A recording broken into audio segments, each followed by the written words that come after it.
भगवान बुद्ध के प्रवचन सुनने के लिए एक व्यक्ति नियमित रूप से आता था। इस प्रकार उसे 1 महीना हो चुका था, किंतु उसके जीवन पर कोई प्रभाव नहीं पड़ा। भगवान बुद्ध उपदेश में कहते थे कि धर्म पर चलो, अपने जीवन से राग द्वेष को दूर करो, काम, क्रोध, लोभ, मोह और अहंकार से दूर रहो। बुद्ध के उपदेशों से लोगों को बहुत शांति मिलती थी, किंतु उस व्यक्ति का मन अशांत रहता था। वो हमेशा ही परेशान रहा करता था।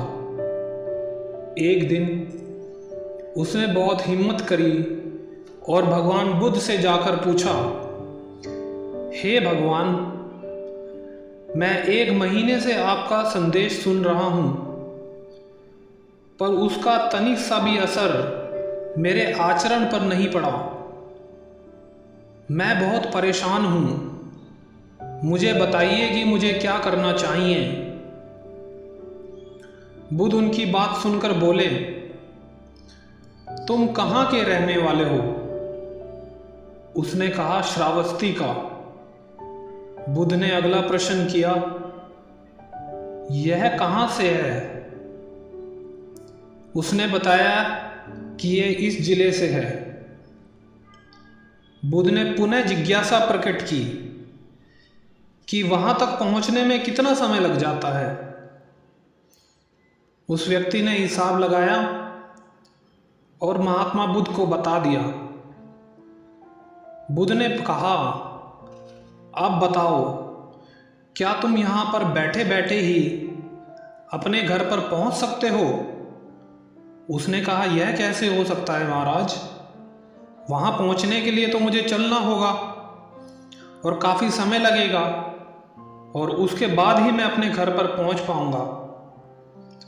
तब बुद्ध ने बड़े प्रेम से उसे समझाया, जैसे चलने पर ही पहुँचा जा सकता है, वैसे ही अच्छी बातों पर अमल करने से ही लाभ होता है। हे प्यारे, तुम मेरे ज्ञान के साथ अपने कर्म को जोड़ दो, तब तुमको उसका उत्तम फल मिलेगा। उस व्यक्ति को अपनी गलती समझ आ गई। उसने अपने जीवन में सुधार कर लिया, जिससे उसका जीवन सदाचारी बन गया। इस कहानी से हमें यह प्रेरणा मिलती है कि हम जो चाहें वो पा सकते हैं, पर उसके लिए निरंतरता से कर्म करना बहुत ज़रूरी है। बुद्ध ने बताया कि हम सबके पास ज्ञान बहुत है और हमें पता है कि ये काम कैसे किया जा सकता है, पर हम नहीं कर पाते।